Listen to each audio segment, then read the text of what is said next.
प्यारे बच्चों, मैं जगविंदर झा विवेकानंद की यूट्यूब क्लास में आप सभी छात्र छात्राओं का हार्दिक अभिनंदन और स्वागत करता हूँ। हार्दिक अभिनंदन और स्वागत करता हूँ। आज नंबर सिस्टम का पार्ट 4 हम बना रहे हैं, जिसमें हम 4 संख्याओं को डिस्कस करेंगे और आपकी सारी संख्या इसमें कंप्लीट हो जाएगी। फिर इसके बाद हम बात करेंगे सिस्टम को लेकर और अलग अलग टाइप के प्रश्नों को। ये वीडियो छोटा होगा, लेकिन आपकी 4 महत्वपूर्ण संख्याओं की इस वीडियो में हम बात करने वाले हैं। चलिए साहब, सबसे पहले हम समझेंगे सहवाग संख्या। और सहवाग संख्या ये हम 4 संख्याएं पढ़ेंगे। आप देखिए बोर्ड पे, एक तो सहवाग संपूर्ण संख्या, राम अनुसंख्या, रामानुज संख्या और चक्रीय संख्या। तो सबसे पहले हम सहवाग संख्या की बात करेंगे। तो राम सहवाग संख्या की बात करने वाले हम।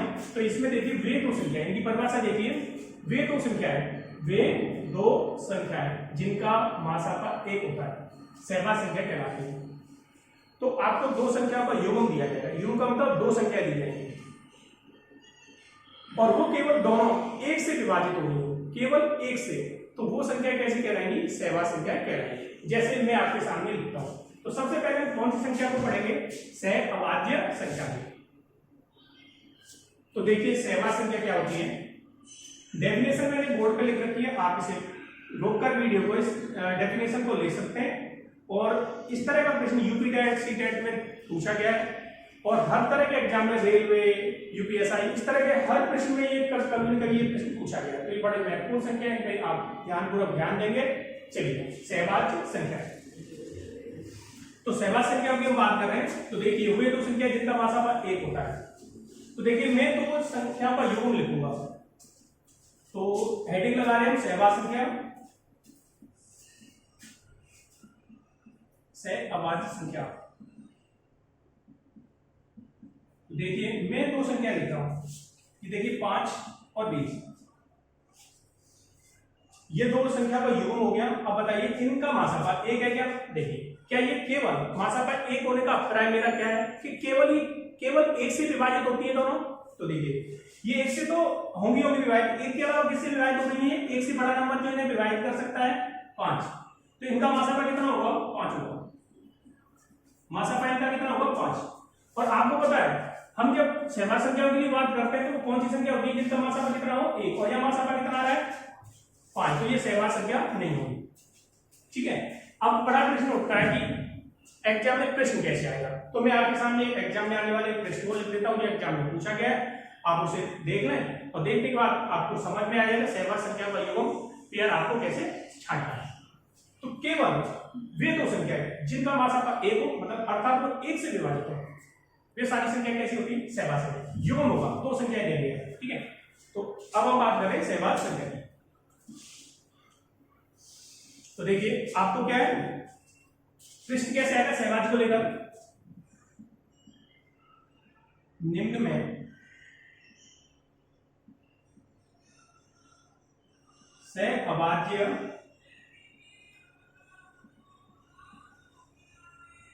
संख्या है, सहवाग संख्या है। चलिए इस तरह का प्रश्न होगा और 4 ऑप्शन होंगे। तो पहला ऑप्शन हम देखते हैं।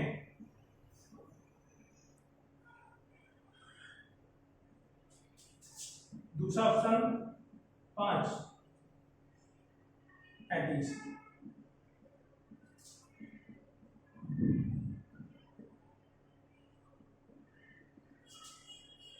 और चौथा ऑप्शन है NOT।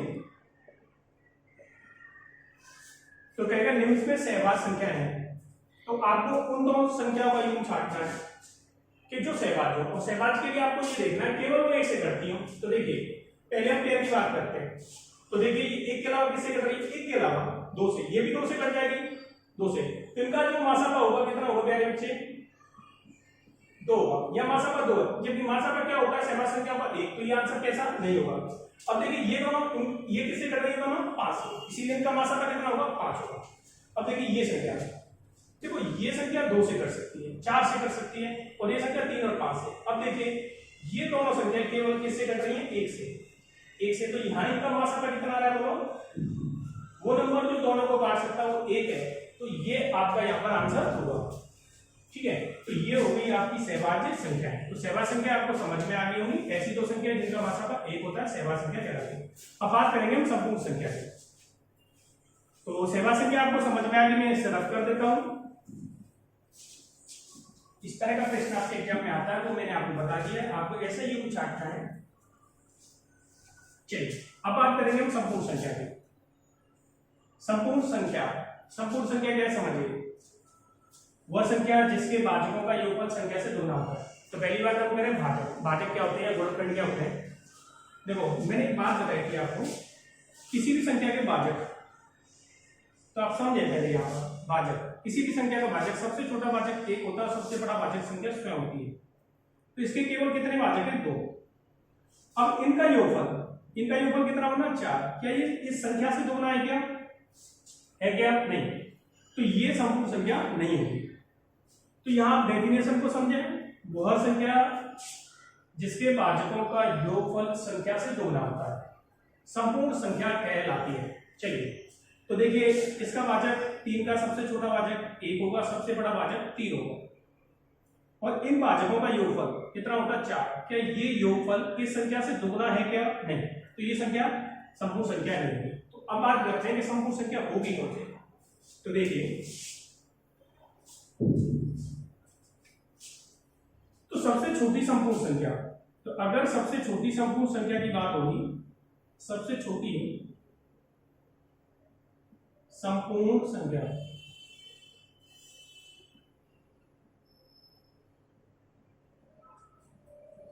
छह।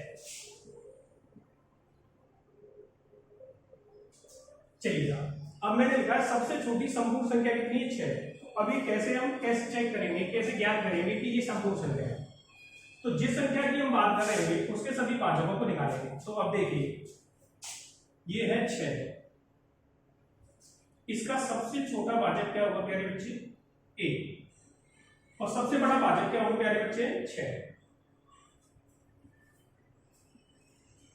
अब 1 के अलावा अगला नंबर क्या आता है, 2 से ये 2 20 से काटने का, 2 से ये कितनी बार कटेगी प्यारे बच्चे, 3 बार, और 2 के बाद आता है 3 पहले से। अब देखो ये भाजक है 6 के, तो इन भाजकों का योगफल, ये भाजक हो गए, इनका योगफल करके देखें, इन्हें जोड़ें, ये भाजक हो गए। तो देखिए भाजकों का योगफल कितना आ रहा है, 6 के भाजकों का योगफल, तो 1 2 3 और 6। तो देखिए इनका जोड़ योग करें तो कितना हो रहा है, 12। तो देखिए भाजकों का योगफल क्या कह सकते हैं, भाजकों का योगफल, भाजकों का योगफल संख्या से 6 से कितना है, दोगुना। तो ये कैसी संख्या कहलाएगी, संपूर्ण संख्या कहलाएगी। ठीक, चलिए साहब, तो ये है सबसे छोटी संपूर्ण संख्या 6। इसके बाद जो अगली संपूर्ण संख्या होगी, इससे अगली दूसरी संपूर्ण जो संख्या होगी, संख्या 28 होगी। चलिए साहब, इसको भी देख लेते हैं। तो आपने देखा 6 के भाजकों का योगफल संख्या से दोगुना है, 28 के भाजक निकाल के हम देखते हैं।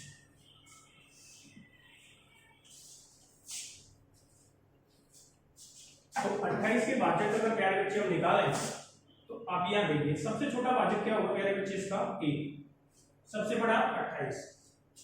ये 2 से कितनी बार कटेगी प्यारे बच्चे, 14 बार। अच्छा 3 से नहीं कटेगी, 4 से ये कितनी बार कटेगी प्यारे बच्चे, 7। 5 से नहीं कटेगी, 6 से नहीं विभाजित होगी, और 7 से।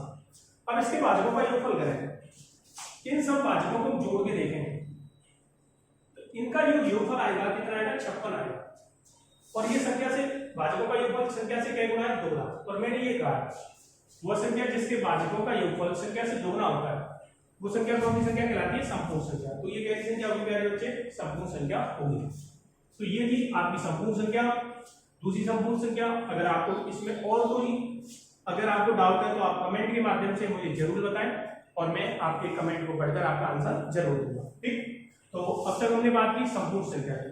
अब प्यारे बच्चे हम बात करने वाले हैं रामानुज संख्या की। चलिए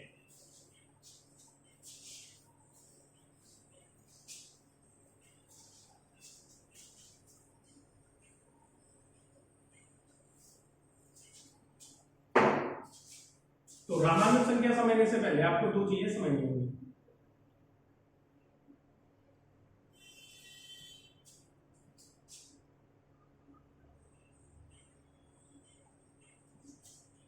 रामानुज संख्या, तो पहले आप समझिए, पहले संख्या का युग्म जाने, भिन्न भिन्न युग्म। तो देखिए मैं दो संख्या लिखूंगा युग्म में, दो संख्या पहले, एक युग्म ये युग्म हो गया संख्या का, और यहां देखिए इस युग्म में और इस युग्म में दोनों संख्या कैसी हैं, भिन्न भिन्न है। तो ये दो युग्म है और दोनों रेखा युग्म है, दोनों कैसे हैं, भिन्न भिन्न। तो रामानुज जी क्या कहते हैं, रामानुज संख्या क्या होती है आप समझे क्या। जैसे आपके पास सामने आपको एक नंबर होगा,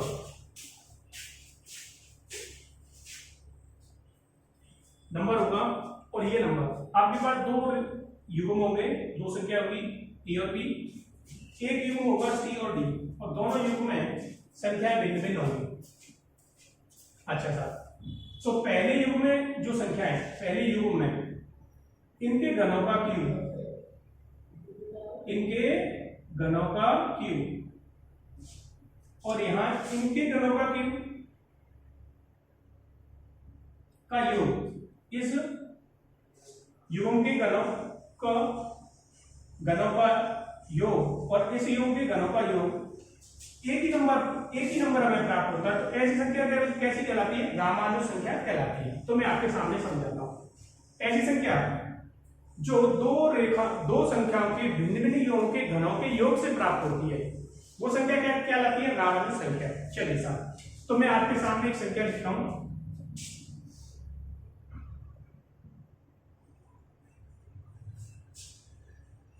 (1729). अब इस संख्या पर विचार करिए, ये एक संख्या है।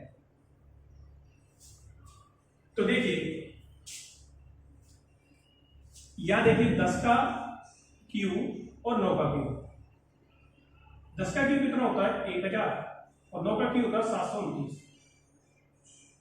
तो इनका योग करें तो कितना हो जाए 1729। अब देखिए मैं दो संख्या अलग ले रहा हूं, वो इनसे अलग होंगी, उनके घनों का क्यूब भी 729 होगा। वो कौन कौन सी देखिए, 1 का घन और 12 का घन। तो बेटा 1 का घन होता है 1 और 12 का घन होता है 1728। इनका योग भी कितना होता है 729। तो ये संख्या आप देखिए, ये संख्या दो भिन्न युग्मों के घनों के योग से प्राप्त हो रही है। तो ये संख्या क्या कहलाएगी, रामानुज संख्या कहलाएगी। इस तरह की संख्या रामानुज संख्या कहलाती है। तो आपको समझ में आ गया होगा रामानुज संख्या कौन सी होती है, ऐसी संख्या है जो दो भिन्न भिन्न युग्मों के घनों के योग से प्राप्त की जा सकती है, वो कैसी संख्या कहलाती है, रामानुज संख्याएं कहलाती हैं। तो रामानुज संख्या आपको समझ में आ गई होगी। अच्छा, इस संख्या को हार्डी रामानुज संख्या के नाम से भी जानते हैं। इस संख्या को हार्डी रामानुज संख्या के नाम से भी जानते हैं। तो एग्जाम में जो प्रश्न पूछा गया है यूपी टेट में, तो मैं उसकी बात करूं तो ये प्रश्न कैसे आया उस पर हम विचार करते हैं। तो आपको रामानुज संख्या पहचाननी होगी 1729। कैसी संख्या है, रामानुज संख्या है। ठीक है, ऐसी संख्या है जो दो भिन्न भिन्न संख्या के योग के घनों के योग से प्राप्त होती है, वो सारी संख्या कैसी होती है, रामानुज संख्या होती है। तो आप इसे कॉपी कर लें। चलिए अब ये प्रश्न कैसे आया एग्जाम में ये देख लेते हैं।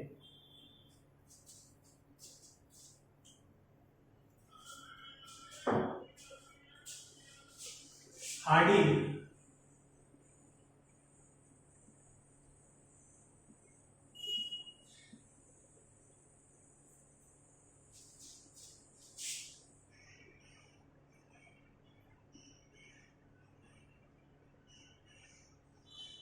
हार्डी रामानुज संख्या है। 4 ऑप्शन होंगे प्यारे बच्चे आपके सामने।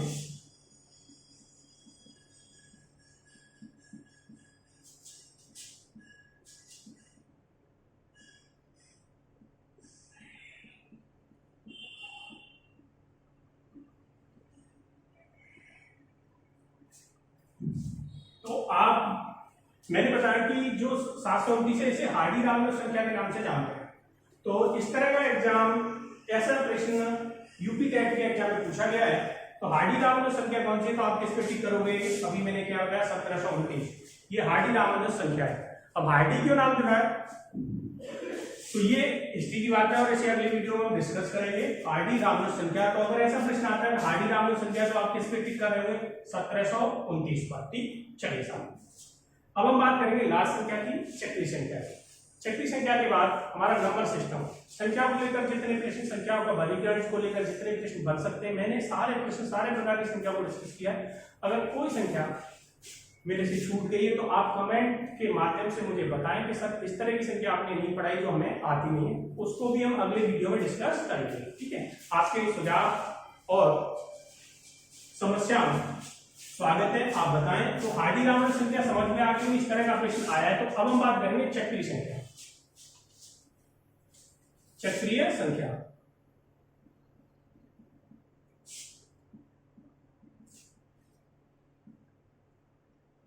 चक्रीय संख्या क्या होती है जानना है, और किसी भी कैसे आप चेक करेंगे ये चक्रीय संख्या है। तो देखिए मैं आपके सामने एक चक्रीय संख्या लिखता हूं, 1,42,857। तो प्यारे बच्चे ये एक चक्रीय संख्या है। तो आप ये कह रहे होंगे सर ये चक्रीय संख्या होती क्या है, तो मैं आपको समझाता हूं। चक्रीय संख्याओं का एक विशेष गुण होता है और उन चक्रीय संख्याओं की पहचान हम कैसे करेंगे। तो अब देखिए, पहले सर्वप्रथम आपको ये देखना है ये क्या अंक की संख्या है। तो आप देख रहे होंगे 1 2 3 4 5 6, ये 6 अंकों की संख्या है, 6 अंकों की संख्या है। अगर इसमें 1 से लेकर 6 तक की प्राकृतिक संख्या होगा, 1 से लेकर 6 तक की प्राकृतिक संख्याओं का गुणा करें। अब 6 की संख्या है तो 1 से लेकर 6 तक की प्राकृतिक संख्या है का गुणा करें तो वो ही गुणनफल में वो ही अंक रिपीट होंगे। तो मैं आपको समझाता हूं, ये क्या की संख्या है, 6 की। तो देखिए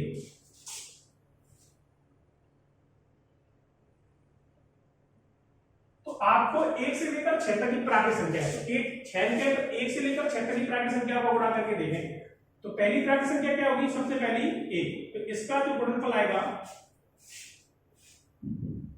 यही आएगा। तो देखिए अच्छा, अगर इसमें हम 2 का गुणा करें, अब इस गुणनफल के परिणाम में यही डिजिटें आएंगी लेकिन इनका फ्रीक्वेंस बदला होगा। चलो मैं गुणा करता हूं आपके सामने, देखिए अगर हम गुणा करें 7 दूनी 14, हासिल गई 1, 5 दूनी 10 और 1 11, हासिल एक गई 8 दूनी 16 1 17, हासिल फिर एक गई 2 दूनी 4 1 कितना हो गया 5, और प्यारे बच्चे 8, और ये कितना हो गया 2। तो यहां पर देखिए इसमें 6 डिजिट वो 6 डिजिट यहां पर रिपीट हुई है लेकिन उनका ऑर्डर बदला हुआ है। यहाँ 1 है तो 1 यहाँ सेकंड लास्ट में आया है। तो आप ये देखिए इसमें 1 का गुणा किया तभी वही, 2 का गुणा करें तो वही डिजिट प्राप्त हो रही है। तो प्यारे बच्चे अगर हम इसमें 3 का भी गुणा करें तब भी आपको यही डिजिट प्राप्त होगी। देखो 7 21, हासिल गई 2, 5 15 2 कितना हो गया 17, हासिल गई 1, 8 24 1 25, हासिल गई 2, 6 दूनी 2 3 6 और 2 कितना हो गया 8, हासिल गई बेटा कुछ नहीं 4 3 12, हासिल गई 1, और ये कितना हो गया 4। अब ये देखिए इसमें भी कोई डिजिट है, अगर इसमें हम 4 का गुणा करें तो आपको ये डिजिट मिलेगी। ऐसे ही हम इसमें 5 का गुणा करें तो आपको यही डिजिट प्राप्त होगी लेकिन इनका ऑर्डर चेंज होगा। और इसमें हम 6 का गुणा करें तभी आपको यही डिजिट प्राप्त होगी। तो आप गुणा करके देख सकते हैं, ठीक है। तो ये कौन सी संख्या होती है, चक्रीय संख्या। तो आप इसे कैसे चेक करोगे, उसमें जितने अंक होंगे उस संख्या में 1 से लेकर, जैसे 3 अंक है, आप सपोज करिए 3 अंक है तो 1 से लेकर 3 तक किसी भी संख्या को गुणा करने पर वही अंक रिपीट होंगे तो वो कैसी संख्या होगी, चक्रीय संख्या है। जैसे ये कहे 123 चक्रीय, ऐसे देखिए 123 चक्रीय संख्या है क्या, चक्रीय संख्या है क्या, याद करें 123 चक्रीय संख्या है, याद करें। तो इस तरह का अगर प्रश्न आपके सामने आ जाता है तो आप कैसे सॉल्व करोगे इसे, देखो। तो आपको देखना है इसमें कितनी डिजिट है, 3, तो 1 से लेकर 3 तक की प्राकृतिक संख्या को गुणा करना है। तो देखिए 123 में हम 1 का गुणा करें तो 123 आता है। चलो 123 में प्यारे बच्चे हम 2 का गुणा करें तो क्या आएगा 6, 4 और 2। तो देखिए इसमें अंक थे 1 2 3, इसमें आए 2 4 6, ये कि सेम अंक डेटा ही क्या नहीं, तो ये क्या चक्रीय संख्या नहीं है, तो ये चक्रीय संख्या नहीं होगी। तो आप क्या आंसर दोगे इसका? यह चक्रीय संख्या नहीं है, चक्रीय संख्या नहीं है। तो ये था आज हमारी जो चारों संख्या है, सहभाज्य संख्या है, संपूर्ण संख्या है, रामानुज संख्या और चक्रीय संख्या की हमने यहाँ पर बातें की। अब तक प्यारे बच्चों हमने ये चौथा वीडियो नंबर सिस्टम का मेरे द्वारा थोड़े वीडियो थोड़े बड़े हैं, लेकिन आपकी सारी संख्याओं को लेकर मैंने प्रश्न बनाए। तो अब तक जो हमने पढ़ाया संख्याओं को पढ़ाते हैं बच्चे। टीचर क्या पढ़ाते हैं? संख्या पद्धति नाम बोलते हैं, लेकिन अब पद्धति की बात अगले वीडियो में हम करने वाले हैं। तो प्यारे बच्चों ये वीडियो जो थी, जो चार संख्या मैंने पढ़ा ली, तो मेरी तरफ से सारे विवेकानंद के छात्र छात्राओं को धन्यवाद और सभी को मेरी शुभकामनाएं। आप मन से तैयारी करिए और अगर आपको वीडियो समझ में आ रहे हैं तो लाइक और शेयर करिए। अगर कोई समस्या आपके सामने है वीडियो को लेकर, हम अपनी गुणवत्ता में सुधार कर रहे हैं। कुछ वीडियो हमने पहली बार कैमरा फेस किया, थोड़ी सी समस्या है, हम भी तकनीकी चीजों को डे टू डे सुधार रहे हैं। परेशान होने की आपको आवश्यकता नहीं है। हम आपके साथ विवेकानंद परिवार हर छात्र के साथ हर समय खड़ा है और आपके सहयोग और प्यार हमें चाहिए और हमें कुछ नहीं चाहिए, बस लाइक और शेयर करिए जिससे हमें मोटिवेट मिले और हम अच्छे से अच्छे वीडियो और आपके सिलेबस को समय से पहले कंप्लीट करा दें। धन्यवाद।